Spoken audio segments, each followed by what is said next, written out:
देवी कात्यायन्यै नमः।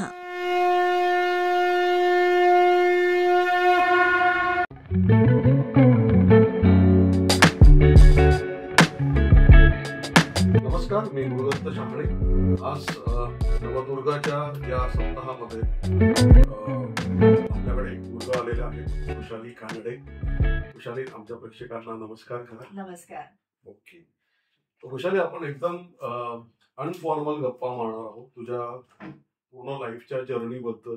की तू काय, कशी Mumbai girl settle in to Pune, ठीक आहे, म्हणजे दोन ऑपोजिट ध्रुव, जे नेहमीच वादाचा मुद्दा आहे। हा, की मुंबईकर पुण्यामध्ये, पुणेकर मुंबईमध्ये। नाही, मला असं वाटत नाही बरं का मुंबईकर आणि पुणेकर।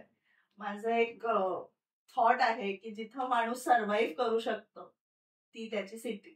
सो मी बऱ्याच ठिकाणी फिरलेली आहे, जसं माझं शिक्षण पाचगणीत झालंय, मग कॉलेज पुण्यात, मग परत मुंबईत, मग परत पुण्यात। सो आय कॅनॉट से की मी मुंबईकर आहे, पुणेकर आहे की पाचगणी।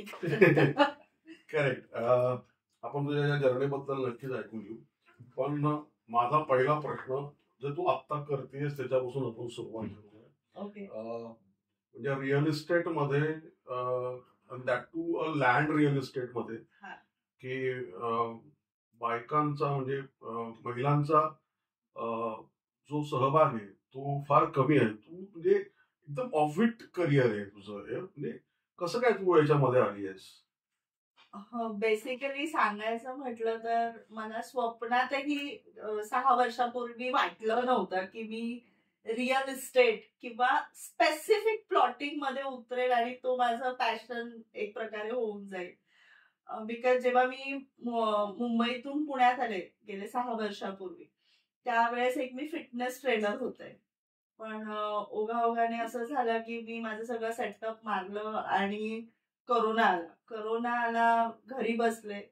सो सोर्सच नाही राहिला आम्हाला ट्रेनर्स लोकांना।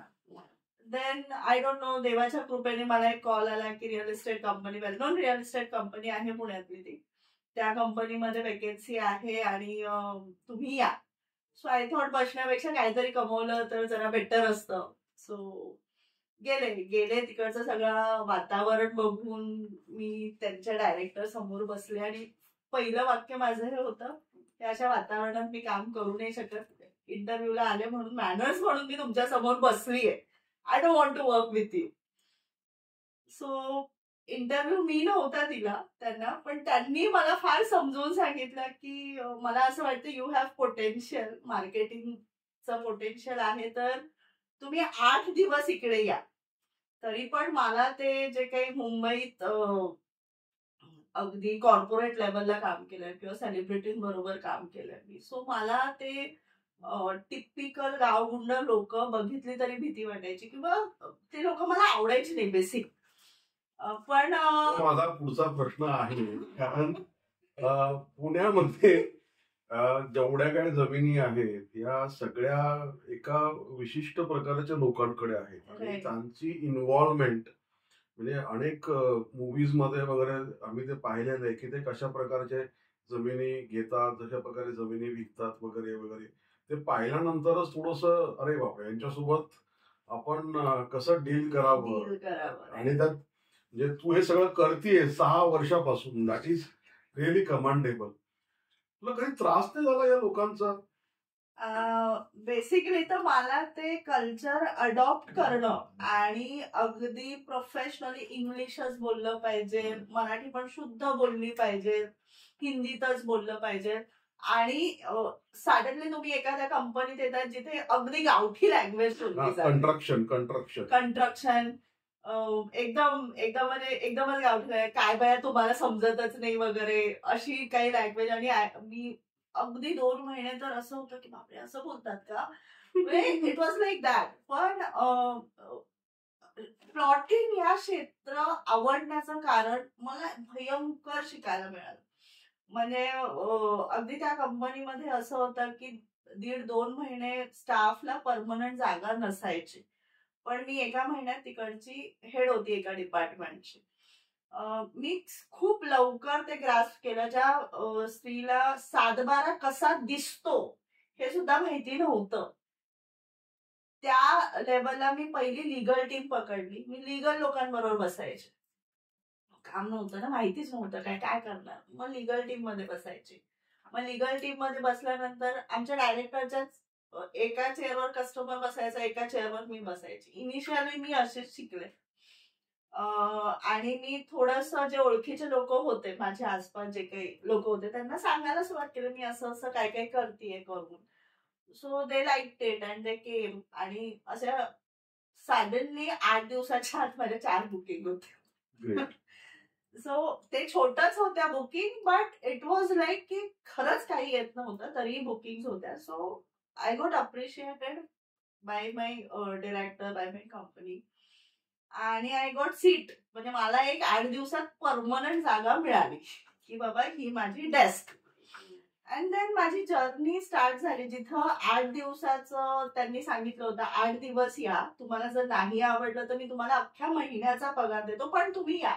तिथं मला 8 दिवसात चेअर मिळाली. So I was happy. आणि अशी जर्नी सुरू झाली. मग मी साधारण 3 महिन्यात ऑफिस इन्चार्ज होती. त्याच्यानंतर 7 महिन्यात त्या कंपनीचे मी पुणे डिस्ट्रिक्टसाठी डायरेक्टर होती. सो ती जर्नी अशी सुरू झाली की अगदी परचेस डिपार्टमेंट, मार्केटिंग डिपार्टमेंट हे सगळं माझ्या अंडर येत होतं. नाही म्हटलं तरी मी त्या कंपनीसाठी 20 ते 25 एकर जमिनीची खरेदी सुद्धा केलेली आहे. Out of किती पैसे व्यवहार होता तो. पण डेफिनेटली हे 7/12 तू म्हणालीस, कॉमन मॅन म्हणून मी प्रश्न विचारतोय की खरेदी खत म्हणा, 7/12 म्हणा, या सगळ्या टेक्निकल गोष्टी आहेत. आणि मेजॉरिटी जी लोक आमच्यासारखी आहेत ती याच्यामध्ये इन्व्हेस्टमेंटच्या पोर्टफोलिओमध्ये का लक्ष देत नाहीत? कारण त्यांना ते कळत नाही की ते एक जमीन 2 जणांना विकतील का 3 जणांना विकतील. कारण त्याच्याकडे बघण्याचा त्याला काही पुरावा नाहीये किंवा ते काही कळतच नाही. त्यामुळे ते नको बाबा, असा एक आमचा दृष्टिकोन असतो. बाबा जमीन नको, आपण आपला फ्लॅट घेऊ, 1 BHK घेऊ, कुलूप लावून ठेवता येतो. आपलं फॉर्म तुमचं त्याला काय म्हणतात, फॉर्म 2 काय इंडेक्स 2. हा, तर इंडेक्स 2 मिळाला म्हणजे माझं घर माझ्या नावाने झालेलं आहे. पण ते 7/12 सारखा एक छोटा कागद असतो, आणि त्याच्यावर भरपूर खडाखोडी गेलेल्या असतात, आधीची नावं, नंतरची नावं. पण त्यामध्ये माणूस कन्फ्युज होतो की अरे हे काय आहे. 7/12 वर माझं नाव लागण्यासाठी मला किती जमीन घ्यायला लागते हे पण माहित नसतं. ते कसं करावं आपण, कसं सांगशील?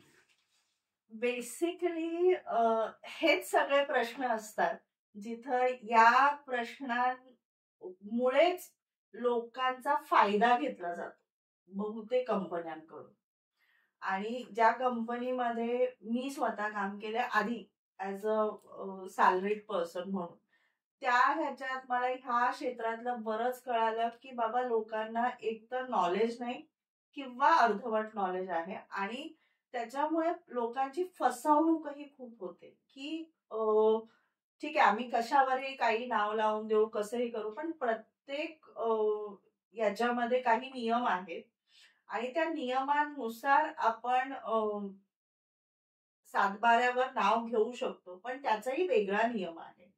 सो हे सगळे नियमावली जेव्हा मला माहिती पडली किंवा मला त्या 7/12 लिटिगेशन कसे बघायचे, कसे सर्च रिपोर्ट काढायचे किंवा त्याची बॅक हिस्ट्री कशी काढायची, हे सगळं पाहिल्यानंतर मी एक छोटासा प्रयत्न केला की जिथे लोक ओनर समोर बसतात तेव्हा ते काळा चष्मा घालूनच बसतात. म्हणजे आज माझ्याकडे कुठलाही कस्टमर आला तर तो काही फार छान म्हणून येत नाही माझ्याकडे. म्हणजे माइट बी ही बाई सुद्धा फ्रॉड असू शकते. हा, तर माझं काम काय की त्यांचा काळ्या चष्म्यावरची ती काळी उतरवणं आणि साफ करणं. आणि त्यांना हे मी आज कितीही म्हणेल की बाबा मी खूप छान देते किंवा मी सगळं ट्रान्सपरंट करते, पण जोपर्यंत त्या माणसाचं खरेदी खत होऊन 7/12 नाव येत नाही तोपर्यंत तो काळा चष्मा हा काळा चष्माच असतो. मग त्याला ड्युरेशन 1 महिना लागू, 3 महिने लागू, नाही तर 6 महिने लागू. किती जमीन साधारणतः घ्यावी लागते माझ्या नावाने 7/12 होण्यासाठी? सी बेसिकली 11 गुंठ्याचा नियम आहे, पण त्याच्यासाठी 11 गुंठ्यामध्ये सुद्धा तुम्हाला तुम्ही आधी शेतकरी असणं गरजेचं आहे किंवा तुमचा जुना सातबारा असणं. माझा दुसरा प्रश्न होता येस येस की महाराष्ट्रामध्ये स्पेसिफिकली की तुम्ही शेतकरी असाल तरच तुम्ही ऍग्रिकल्चरल लँड विकत घेऊ शकता, येस. आणि तुम्ही शेतकरी नसाल तर मग आता ते बरेचसे लोक ऍड देतात की बिना शेतकऱ्याचा आम्ही तुम्हाला शेतकरी करू आणि नंतर तुम्हाला आम्ही जमीन देऊ. हे कितपत सत्य आहे? सी ह्याच्यामध्ये बऱ्याच काही गोष्टी होतातही आणि होत नाहीतही. म्हणजे आता मी काही शेत जमिनी विकते की कुठे प्रॉपर गेटेड कम्युनिटीचे प्रोजेक्ट आहे जिथे आम्ही 3 गुंठ्याचे 5 गुंठ्याचेही खरेदी खत करतोय. पण ती कसे करतोय तर 11 गुंठ्याचे सामायिक खरेदी खत करतोय. म्हणजे एका खरेदी खताला आपल्याला 1 सातबारा लागतो, राईट. सो 1 सातबाऱ्यामध्ये आपण ती 2 नावं किंवा 3 नावं बसवू शकतो. मग तो विकताना त्यांना त्रास नाही होत की आपण त्याच्यामध्ये एमओयू ही करून घेतो आणि विकताना त्या 3 जणांनी येणं गरजेचं असतं सही करायला. सो तो विकू शकतो. आणि ऍज अ कंपनी मी ज्या प्रोजेक्टमध्ये किंवा जे गेटेड कम्युनिटीमध्ये सेल ऑफ करते तिथे माझ्यासाठी ते पुन्हा विकणंही सोपं असतं. त्याच्यामुळे मी कमिटमेंटही देते की जेव्हा तुम्हाला विकायचं असेल तेव्हा तुम्ही माझ्याकडे येऊ शकता. ओके. पण सोपा मार्ग असा की 11 गुंठे जमीन आपल्या नावाने आली तर आपण सोल रिस्पॉन्सिबल असता तुम्ही 11 आणि आपला आपण विकू शकतो, आपण आपले व्यवहार करू शकतो. पण जेव्हा ते मिक्स्ड असतं हे कॉशन म्हणून आपण गृहीत धरायला पाहिजे की बाबा 3 जणांमध्ये प्लॉट घेण्याच्या ऐवजी आपण थोडस पुढे जाऊन जिथे आपल्याला परवडेल तिथे 11 गुंठे जमीन घ्यावी, म्हणजे जेणेकरून की आपल्याला ते आपल्या नावाने पूर्ण 7-12 होऊ शकतो. 7-12 होईल. पण मी म्हटलं जसं तुम्ही स्वतः शेतकरी असणं गरजेचं, म्हणजे तुमचा पहिला 7-12 असणं गरजेचं. आणि नसेल एखाद्याचा तर त्याला काय करता येईल? नसेल तर इट इज इलीगल. तो 7-12 महाराष्ट्रातलाच पाहिजे का भारतातला कुठलाही चालतो? भारतातला तसा कुठलाही चालतो, पण लँग्वेज बॅरियर खूप येतात, मग ते डील्स होत नाही. म्हणजे एखाद्या वेळेस हिंदी 7-12 चालतो पण कन्नड येतो, तमिळ येतो, ते ट्रान्सलेट होत नाही, मग प्रॉब्लेम्स येतात. आणि ह्याच प्रॉब्लेम्सना चुकीची कमिटमेंट देऊन आम्ही करू असं म्हटलं जातं, पण पुढं काहीच होत नाही. त्याच्यापेक्षा ते न केलेलं बेटर असतं. देन आय सजेस्ट की गो फॉर NA प्रॉपर्टी जिथे आपल्याला 7-12ची गरज नसते. मग तुम्ही छोटा घ्या. पण मी नेहमी लोकांना असं सांगते की तुम्ही कमावलेलं आहे, तुम्ही अशी प्रॉपर्टी घ्या ज्याचा उपभोग तुम्ही घेऊ शकाल. पुढच्या पिढीचा जर तुम्ही बघायला गेलात तर ती पिढी इथे राहील की नाही हेच माहिती नाही आपल्याला. सो अशा प्रकारे मी जे काही प्रोजेक्ट घेते ते अगदी कम्युनिकेशनला खूप जवळपास आहेत किंवा इमिडिएट तुम्ही जिथे बांधू शकता, इमिडिएट राहू शकता, असे सगळे प्रोजेक्ट आपण सोलसरीमध्ये. आणि तुम्ही त्यांना ते घर बांधायला वगैरे वगैरे पण मदत करता? सगळंच पूर्ण. त्यासाठी लागणारे जे काही लिगॅलिटीज असतात सगळी लिगॅलिटी पण आम्ही कव्हर करू. पूर्ण. आता फ्लिप साइड ऑफ वृषाली जी मी फार क्युरियस आहे. वृषाली मी जी पाहिलेली आहे की ती 42 किलोमीटरची मॅरेथॉन, जे फुल मॅरेथॉन म्हणतो आपण, ती धावते. ती मिलिंद सोबत धावते. काय गंमत काय आहे ती गंमत अशी आहे की वयाच्या 32व्या वर्षी मला मायनर अटॅक येऊन गेलाय आणि माझे हार्ट रेट खूप कमी होते. त्यावेळेस मी स्क्वेअर कॅपिटल मध्ये ऍज अ ब्रांच मॅनेजर म्हणून काम करत होती. मला अगदी अंधेरीच्या ऑफिस मधून मला सिटी हॉस्पिटलमध्ये ऍडमिट करण्यात आलं आणि डॉक्टरने सांगितलं की जे हार्ट रेट खूप कमी आहे. सो ट्रीटमेंट चालू होती. देन तरी पण हार्ट रेट माझे असे नॉर्मल नव्हते. तर डॉक्टर मला म्हटले की तू कार्डिओ चालू कर. सो तुम्ही चांगली गोष्ट म्हणा, वाईट गोष्ट म्हणा, मला गर्दीत बसायला आवडत नाही. म्हणजे मी शिकायला नाही जाऊ शकत किंवा मी 20-25 लोक शिकायला गेली वगैरे असं मी करू नाही शकत. So I started training for trainer. So I started with Zumba. So I'm a certified Zumba trainer also. So असे फिटनेसचे जवळजवळ 13 सर्टिफिकेट्स माझ्याकडे आहेत. फंटास्टिक. हे करता करता मी मॅरेथॉन करायला लागले. छोटे मोठे केले बरं का, फार 42 खूप नंतर केलं मी. पण आय स्टार्टेड विथ 4 माझी फर्स्ट मॅरेथॉन होती 4 किलोमीटर. अगेन आय गॉट नाही वसई विरारला राहायचे. सो वसई विरार मध्ये 4 किलोमीटरची केली मी मॅरेथॉन. काय माहिती नव्हतं, आपलं चला पळा असं केलं. आणि थोडस जसं मी तुम्हाला नेचर म्हटली तसं आय गॉट अप्रोच विथ, मी स्पेसिफिक तिचं नाव घेऊ इच्छिते, विद्या सागरे म्हणून आहे. So she was ambassador for Pinkathon. So वसईमध्ये पिंकेथॉन अम्बॅसिडर कुणीच नव्हतं. सो शी अप्रोच मी, आणि त्यावेळेस मला अगदी माहिती नव्हतं काय पिंकेथॉन आहे वगैरे वगैरे असं. सो मी म्हटलं ठीक आहे चला हे पण करून बघू, आपल्याला बायका येतील, ट्रेनिंगला 1 दिवस फ्री द्यायचं, complete marketing strategy, nothing else. आणि नंतर suddenly I come to know, मी ज्याची ट्रेनिंग घेते तो मिलिंद सोमणचा फाउंडेड हे आहे, प्रोग्राम आहे. सो अशा प्रकारे मला वाटलं तू मिलिंद सोमन आहे म्हणूनच गेलीस तिकडे. सिरियसली मला माहिती नव्हतं. म्हणजे मी 2-3 ट्रेनिंग घेतल्यानंतर मला कळलं की बाबा हे काहीतरी मिलिंद सोमणचं प्रकरण आहे. सो मग मिलिंद सोमण म्हटलं तर माझं फर्स्ट क्रश, चाइल्डहुड क्रश. म्हणजे I am like dying to meet him, like इतकं मला क्रश होतं. आणि नंतर जुहू बीचला फर्स्ट मीटिंग होती आमची अम्बॅसिडरची. I met him, I was like I lost. काय दिसत होता तो, हार्ट मेल्टेड म्हणजे तो, त्याच्यातही माझ्यात 1 फुटाचंच अंतर होतं. म्हणजे एक म्हणतात ना की कोणीतरी इतकं आवडत होतं आपल्याला चाइल्डहुड. म्हणजे मी 10वीत 11वीत असताना मेड इन इंडिया आलं होतं, आणि तो अगदी माझ्या 1 फुटावरती उभा आहे, आणि मी त्याला बघते, एकदम सुपर पर्सनॅलिटी, खूप. सो ऑब्विसली मी तर तेव्हा पण पुन्हा त्याच्या प्रेमात पडले. इट वॉज एक प्रॅक्टिकल प्रेम, आता काय करू शकतो. सो अशा प्रकारे मी पिंकेथॉन मध्ये पुढे पुढे पुढे काम करत गेली. I work with Milind Soman, I ran with Milind Soman.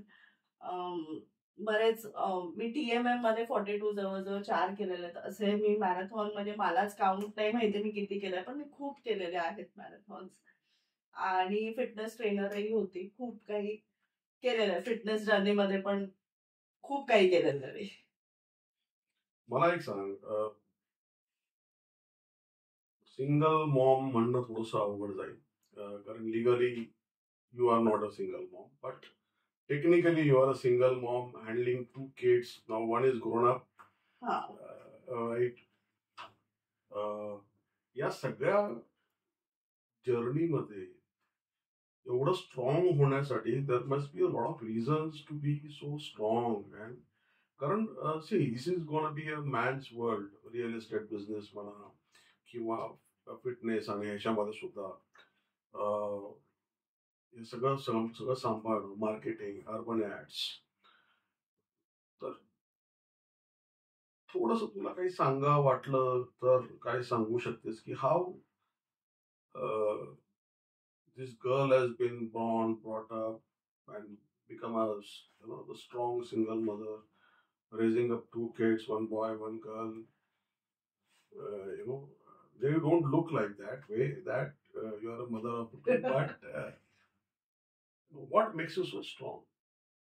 See, there are n number of incidents in my life where I never had a choice की मी लहान आहे, मी मुलगी आहे की मुलगा आहे, किंवा म्हणजे I never had a choice for my life when I was 2. त्याच वयात माझं सगळं विषय असा होता की माझ्याकडे माझ्या आयुष्याबद्दल मी चॉईसच ठेवू शकत नव्हते. वयाच्या दुसऱ्या वर्षी मी माझ्या आईला माझ्या डोळ्यासमोर जळताना बघितलेलं. सुसाईड केलेलं तिने. अँड म्हणजे देवाच्या कृपेने मी आज जिवंत आहे. मला सुद्धा झालं होतं त्यावेळेस.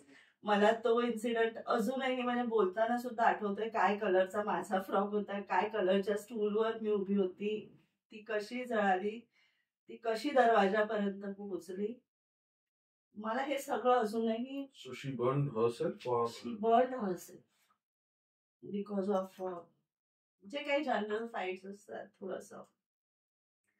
सो त्याच दिवसापासून माझ्या चॉईसेस ऍक्च्युली संपल्या होत्या. मला जसं आयुष्य येईल तसं घेणं गरजेचं होतं, नाहीतर आयुष्य सोडणं गरजेचं होतं. सो मी प्रत्येक गोष्ट घेत गेली, सर्व्हाइव्ह करत गेली आणि बऱ्याच काही गोष्टी व्हेरी स्ट्रॉंग. म्हणजे मेलेल्या माणसाला मारू शकत नाही अशी परिस्थिती आहे सध्या माझी. पंचगडीला मग त्याच्यामुळेच तू पंचगडीला शिफ्ट झालीस? त्याच्यानंतर माझी आजी होती, माझ्या वडिलांची आई, जी मला सांभाळत होती. आणि माझ्या वडिलांनी लगेचच मी लहान असल्यामुळे ऑब्व्हियसली मी 2 वर्षाची होते. My father was very young that time. So he got married. But त्यांना जसं माझ्या आजीने मला सांभाळलं आणि मग नंतर शी डायड. सो ते सगळं शक्य नाही झालं. म्हणजे लहानपणी ती मारहाण करणं किंवा बऱ्याच काही गोष्टी होणं, घरात भांडणं होणं माझ्यामुळे. सो पप्पांनी डिसाईड केलं की हिला आपण बाहेर पाठवू. सो मला बाहेर पाठवलं गेलं. पाचगणीला होते मी आणि भारती विद्यापीठला माझं शिक्षण झालेलं आहे. सो असं करत तशी मी खूप आगाऊ आहे. म्हणजे ठीक आहे, आयुष्यात सगळ्या गोष्टी होत असतात. बट प्रत्येक त्याचं बर्डन घेऊन मी जगत बसली तर आय थिंक मी त्याच वेळेस ठराक. पण असं काही माझ्या डोक्यातही नसतं आणि मी आयुष्य जगत जाते. How was your relationship with your father? With my father, always I had that in my mind. He gave me everything. म्हणजे फायनान्शियली आमची कंडिशन खूप चांगली होती. He was working with Bombay port trust in a good post.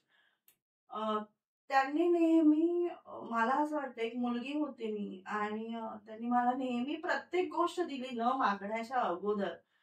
But I always felt की he was just feeling that मी फक्त एक त्यांची मुलगी, एक जबाबदारी म्हणून त्यांनी सगळं केलं. But I never find that connection from my father.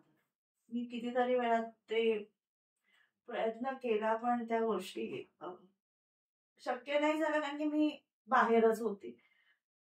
So I don't know. I can say that. So man's not in his life.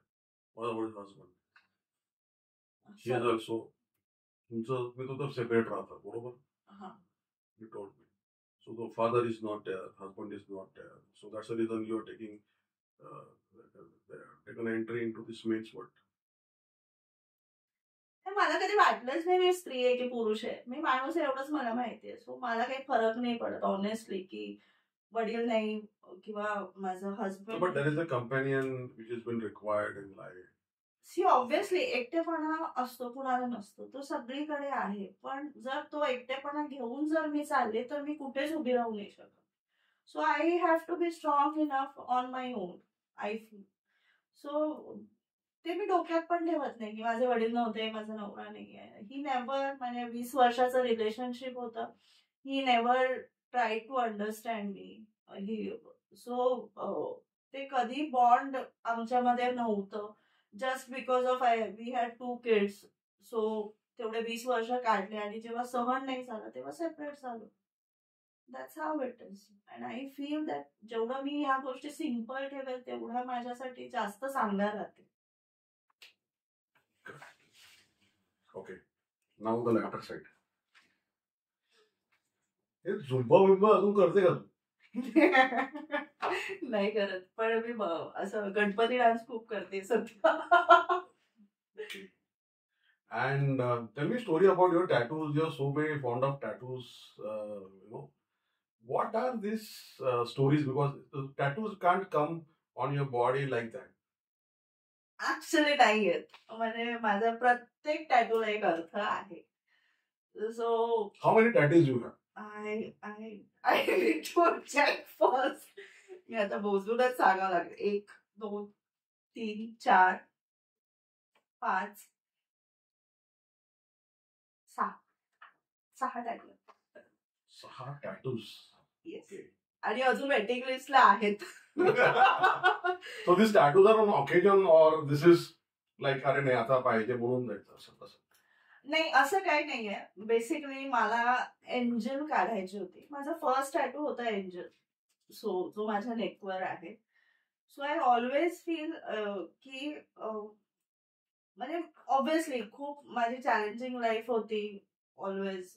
So तरी पण I am always happy go lucky kind of person. So I feel की मी angel आहे स्वतः.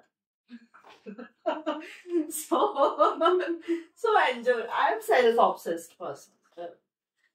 So मी angel काढली. Then त्याच्यानंतर मला आसमी झाली. म्हणजे I am very much obsessed with girl child. मला पहिला मुलगा झाला वेदांत, जो आता ऍडल्ट आहे. पण मला खूप ऑब्सेशन होतं वेदांच्या वेळेसच की मला मुलगी व्हावी. सो मला सेकंड गर्ल चाइल्ड आसमी. मग त्यावेळेस मी हा टॅटू काढला, जो ए आणि व्ही दोन्ही मुलं आहेत इथं. सो ए आणि व्ही चा टॅटू काढला आसमीमुळे. देन माझा टॅटू जेव्हा मी फर्स्ट 42 किलोमीटर केलं होतं त्यावेळेस मला रनिंग गर्ल काढायची होती. आणि दॅट वॉज माय टार्गेट की मी हे फर्स्ट 42 किलोमीटर 6 तासात केलं तर मी तो टॅटू काढणार. I achieved and I did. Next day immediate माझा भयंकर पाय दुखत होता, सगळा सुजला होता, तरी मी टॅटू काढला होता. सो त्या टॅटूची ती स्टोरी आहे. What is your next tattoo? Next tattoo मला थोडस गायत्री मंत्र काढायचा आहे. पण I am waiting for something. त्याच्यानंतर मी तो गायत्री मंत्र. Okay. And what are your future plans now for Urban Yachts? Urban yards असं मी म्हटलं तसं अर्बन यार्ड्स माझं कधी ड्रीम असं नव्हतं, पण आता बनलंय. गेले 2 वर्ष. How many people you have in your team? 7. 7 people. Yes. Okay. So काही साईटवर असतात, काही. And how many sites you are handling right now? Right now I am handling 4 sites. 4 sites. And how many the land parcel is? How much is this? 100 acres? More than 100 acres, around 60 to 70 acres. 60 to 70. हा, because बरेचसे sale of पण झालेले आहेत. जसं माझं necklace point आता संपायला आलेला आहे. Oh, that's one of the beautiful places. Beautiful place, म्हणजे अगदी प्राईम प्रोजेक्ट, म्हणजे ड्रीम प्रोजेक्ट, की त्या प्रोजेक्ट वरती मी स्वतः कस्टमर म्हणून बसली. सो म्हणजे ते लोकेशन पुन्हा मिळणार नाही. आता किती तिथे आहेत म्हणजे अजून काय आहेत? हो, आता 10 प्लॉट उरलेत फक्त. सो ते जसं संपायला तसं. So can you would like to tell something about Necklace Point in a brief so that our customers can be keen on? Necklace point आपला जो भोरचा आहे, जिथे आपण सेल्फ्या काढतो आणि जो पॉइंट कॅप्चर करतो, त्याच पॉइंटच्या खाली एकदम तुम्ही गेला पॉइंट सेल्फी तुम्ही माझ्या लोकेशनची काढताय किंवा माझ्या प्लॉटची काढताय. सो एक्झॅक्ट वरती रोड टच आणि खाली वॉटर टच अशी प्रॉपर्टी आहे. आणि तिथे इतकं छान कम्युनिकेशन आहे की तिथे आपलं रिसॉर्ट ऑलरेडी चालू आहे. लोकांनी फूड पण आहे, म्हणजे तिथं जायचं, घर बांधायचं. येस, ऑलरेडी लोकांनी घरं बांधून तिथं राहायला येत आहेत. You can see that. आणि कंटिन्यू. किती लांब आहे पुण्यापासून? तुम्ही एक्साइज किलोमीटर कात्रज पासून बघितलं तर hardly 30 kilometre. 30 kilometre from Katraj. From Katraj. Okay. आणि सिंहगड म्हणजे स्वारगेट पासून म्हटलं तर स्वारगेट पासून म्हटलं तर 40 kilometre you can say. 40 kilometers. Yes yes. So that is on that side of Bhor side. भोरच्या टोलच्या अलीकडे. अलीकडेच 8 किलोमीटर अलीकडे आहे. एकदम रोड टच आहे आणि कुठेही तुम्हाला ऑफ रोडिंग नाहीये तिकडे. Zero off roading. Zero off roading, road touch. म्हणजे अगदी तुम्ही जर सकाळी पुण्यात राहत असाल, सकाळी उठलात आणि म्हटलं मला ब्रश माझ्या फार्म हाऊसवर करायचा आहे, that also you can do it. इतकं कन्व्हिनियंट प्रॉपर्टी. ग्रेट. आपली ही नवदुर्गाची सिरीज आहे, त्याच्यामध्ये आम्ही आज एक अशी दुर्गा प्रेझेंट करत आहोत की जिने तिच्या लाईफ मधल्या सगळ्या ऑड्सला विसरून हसत मुखाने एक चॅलेंज घेऊन the men's world which is in to the real estate business, that is also land real estate business मध्ये वृषाली काम करतीये. Thank you Vishali for being with us. This was a fantastic and being very honored, feeling very honored की आज मी तुझा interview घेऊ शकतो. कारण अशा अनेक नवदुर्गा आहेत की ज्या त्यांच्या आयुष्यामध्ये खूप स्ट्रगल करून पुढे आलेल्या आहेत, पण त्यांना प्लॅटफॉर्म मिळत नाहीये. ठीक आहे, तर मला असं वाटतं की हा आमचा प्लॅटफॉर्म आपण अशाच सगळ्या नवदुर्गांसाठी, नवदुर्गा काय सगळ्याच दुर्गांसाठी हा प्लॅटफॉर्म आम्ही 9 दिवस डेडिकेट केलेला आहे. अजूनही तुमच्याकडे आमच्यासोबत तुम्हाला बऱ्याचशा अशा नवदुर्गांचा इन्फॉर्मेशन बघायला मिळेल. तर स्टे ट्यून, लाईक करा, सबस्क्राईब करा. आणि याच्यामध्ये 2 गोष्टी आहेत. एक तर त्यांचा व्यवसाय ते काय करतायत हे पण कळतं. त्यांनी ते व्यवसाय करताना त्यांना काय काय स्ट्रगल्स निर्माण झालेले आहेत, ते कुठल्या लाईफ पाथ जर्नीमधून आलेले आहेत, and still they are strong.